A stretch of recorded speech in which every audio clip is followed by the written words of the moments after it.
Hello, bonsoir. Alors, j'espère que tu vas bien. Ah, nous voici donc en live ce soir pour le live. Je vais même pas tiens noter combien c'était aujourd'hui. Peut-être, je crois, que ça doit être 303. Je ne sais plus. C'est le samedi. Moi, le samedi, on est samedi, hein? Ouais, c'est ça. Je sais même plus quelle journée. Hmm. Je suis allée à la piscine aujourd'hui. C'est pour ça que j'ai les cheveux dans n'importe quel sens, que je ne suis pas maquillée, mais voilà, c'est comme ça, c'est moi, c'est le samedi, c'est ok. Ah, j'espère que tu vas bien, donc que tu as passé un joli samedi. Si tu étais en famille, bah, que ça s'est bien passé. N'hésite pas à me raconter, me dire ce qui se passe pour toi. Voilà, voilà. Aujourd'hui, j'avais envie de parler d'un sujet qui est en lien avec les sujets que j'ai abordés les derniers jours d'ailleurs. C'est la responsabilité de nos actions. Et c'est un sujet qui peut être un petit peu difficile à aborder. Pourquoi? Parce que quand on parle de être responsable de nos actions, de nos réactions, de nos paroles, de nos émotions, de ce qu'on vit, ça peut être difficile parce qu'on se dit non mais c'est pas de ma fin, je me sens comme ça parce que machin il a dit ça, parce que il s'est passé ça ces derniers temps. Et oui, c'est vrai. L'environnement extérieur, ce que nous disent les autres, ce qui se passe autour de nous, va avoir un impact sur ce que tu vis et comment tu réagis. Mais là où on a, nous, notre part de responsabilité, qui est très très importante, c'est qu'en fait, chacun va réagir différemment en fonction de sa propre histoire. Et pourquoi c'est important de mettre ça en lumière? Parce que tant que tu considères que c'est l'extérieur qui est responsable de ton état émotionnel, de tes réactions, ça t'empêche de reprendre ton pouvoir et de changer ce qui ne va pas. T'es juste en train de subir en fait. Si tu considères que c'est les autres qui sont responsables de tes réactions, de tes émotions, de comment tu te sens à l'intérieur, tu leur laisses tout le pouvoir.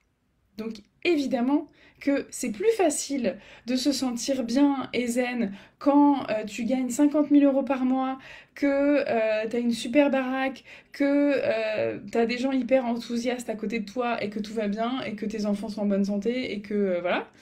Ok, d'accord, mais ça veut pas dire que tout le monde se sent bien en gagnant 50 000 € par mois, en ayant des enfants en bonne santé et tout ça.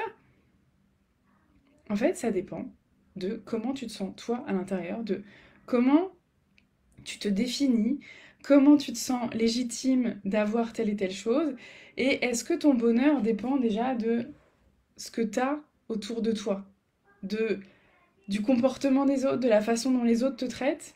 Et puis, ben, la façon dont les autres te traitent dépend aussi de la façon dont toi tu te traites et de ce que tu acceptes que les autres fassent.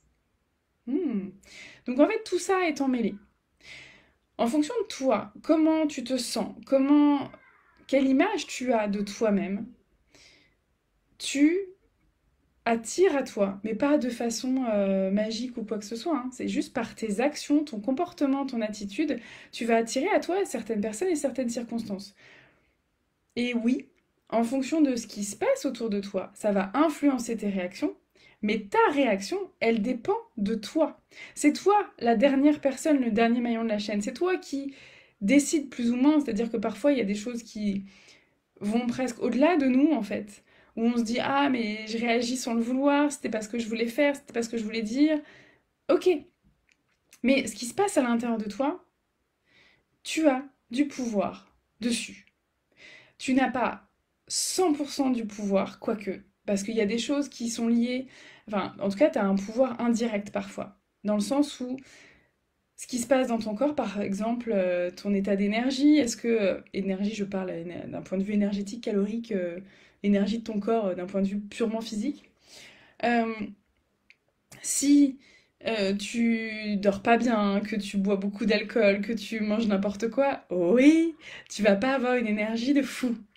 Donc, tu es responsable de l'alimentation que tu donnes à ton corps, tu es responsable de comment tu traites ton corps, et donc, par la suite, de l'énergie qui est disponible dans ton corps. Après, il y a d'autres choses où tu peux pas forcément réguler, par exemple, à quel moment t'en es de ton cycle, par exemple, qui, pour les femmes, a quand même une influence sur notre état, et ça, on peut dire, on peut être féministe à mort, on peut pas enlever ça, en fait, au contraire, c'est-à-dire que Ça fait partie de nous en tant que femmes d'avoir quelque chose de cyclique au niveau de notre énergie, au niveau de notre état émotionnel et d'avoir cette influence-là.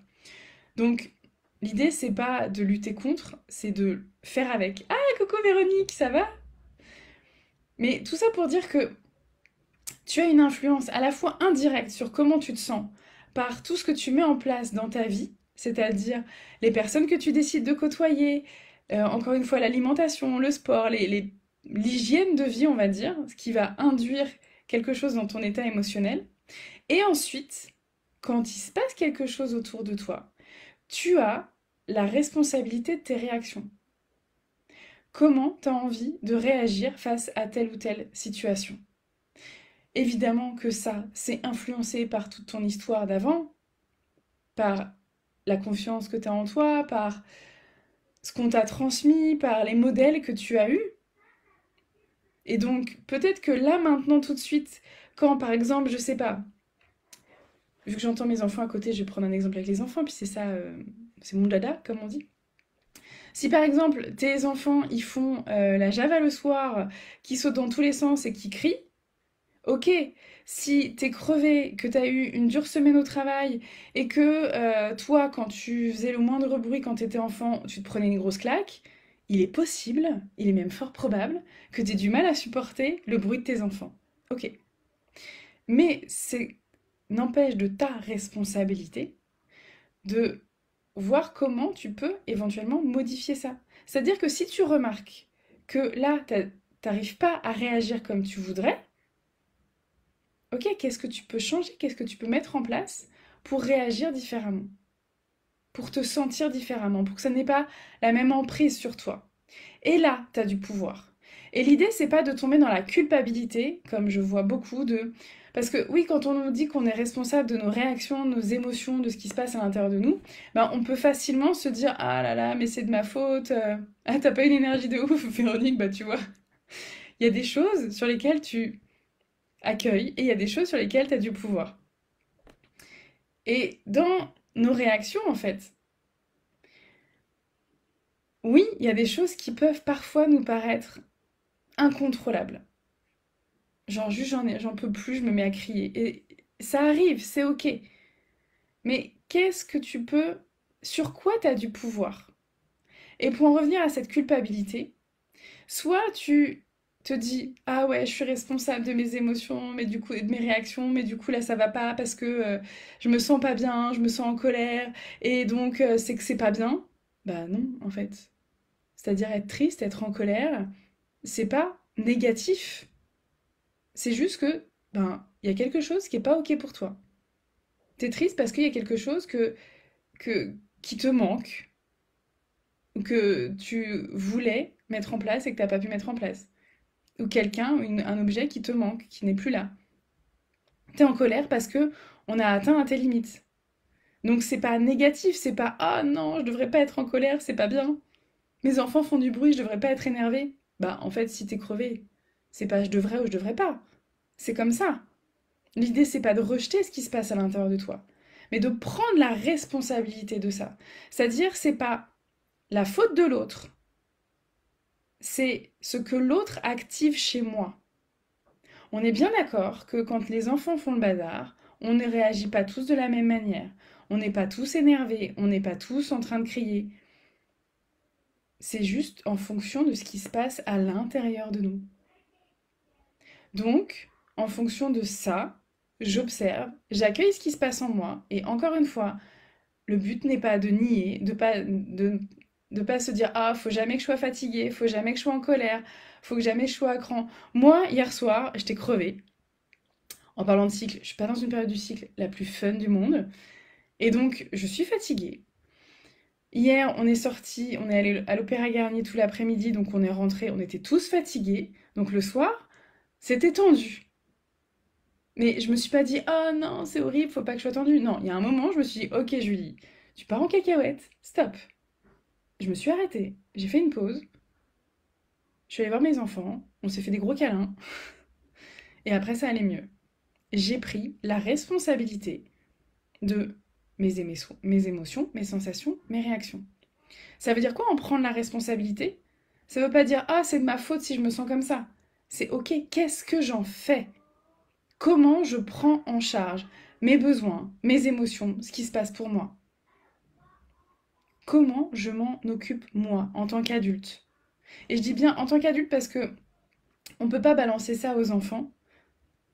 On peut pas attendre que nos enfants y prennent en charge ce qui se passe pour eux de la même façon que nous on le fait. Déjà parce que déjà, quand on voit nous à quel point on n'y arrive pas, faut être un peu honnête, hein, on galère quand même. Et eux, ils ont quand même pas les capacités au niveau du cerveau pour tout gérer, pour tout accueillir, pour tout calmer. Donc ils ont besoin de nous pour ça. Donc comment je prends soin de moi, de mes émotions, de mes sensations, de mes besoins, pour ensuite pouvoir accueillir ce qui se passe pour mes enfants. Et parfois c'est dur, et parfois c'est bordel, et parfois on n'y arrive pas, et parfois on crie. Ok, comment on fait à partir de ça? C'est pas ah non, j'aurais pas dû, j'ai fait de la merde. Non, c'est ok, j'ai pas fait ce que je voulais là. Comment je répare et comment je fais, pardon, pour que la prochaine fois ça se passe mieux. C'est vraiment ça qui est pour moi hyper important. Et encore une fois, on a le droit de pas toujours être parfaite. On a le droit de d'être en colère, triste. Voilà, t'as le droit d'être triste et en colère. Qu'est-ce que je fais?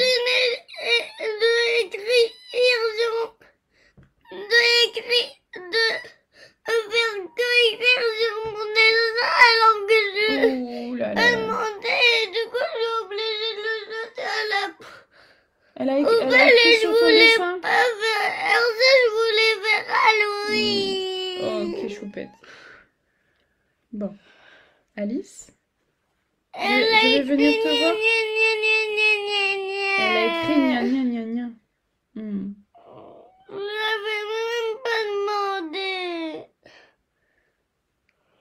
Ok, chérie. Tu m'attends? Je finis ça et j'arrive? C'est ok?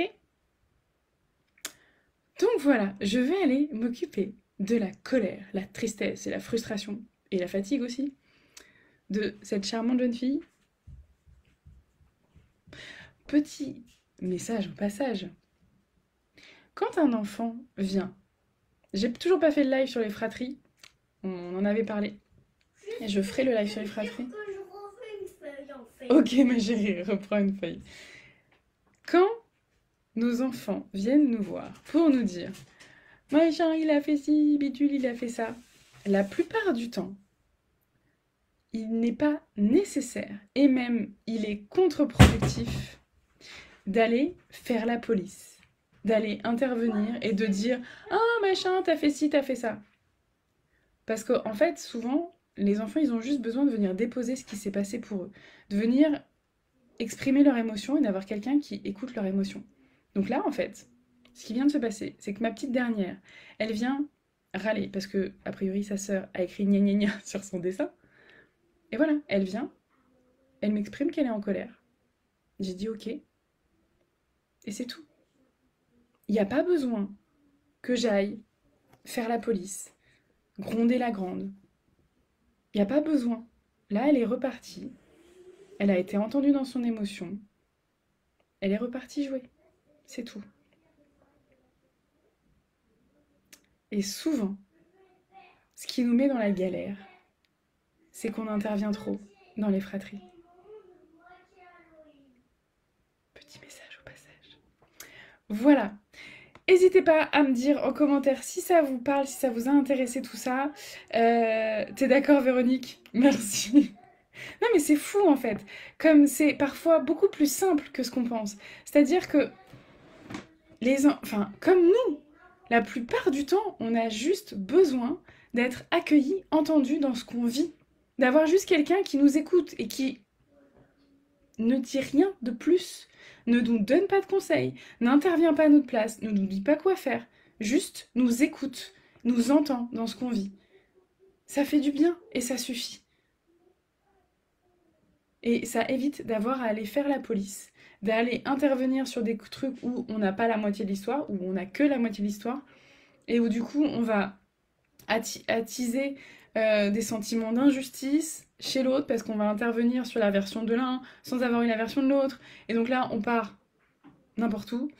Donc, vraiment, quand ça saigne pas, j'y vais pas.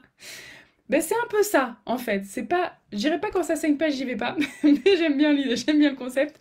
Mais moi, j'entends parfois qu'ils se disputent. Et c'est normal, en fait. Ça fait partie de la vie. Quand on est en conflit, bah, on exprime nos émotions de façon parfois un peu hargneuse, on va dire. Et quand on les laisse faire, ils vont avoir la capacité. Alors évidemment, il y a des ressources qu'on leur a fournies avant, il y a tout, bah voilà, tout un entourage autour de comment on leur apprend à écouter ce qui se passe pour les autres, à exprimer ce qui se passe pour eux. Mais la plupart du temps, en fait, ils vont être tout à fait capables de trouver la solution entre eux. Et donc là, elle est venue, elle a exprimé son émotion, elle est repartie. Et là, elle joue très bien avec sa sœur, et tout va bien.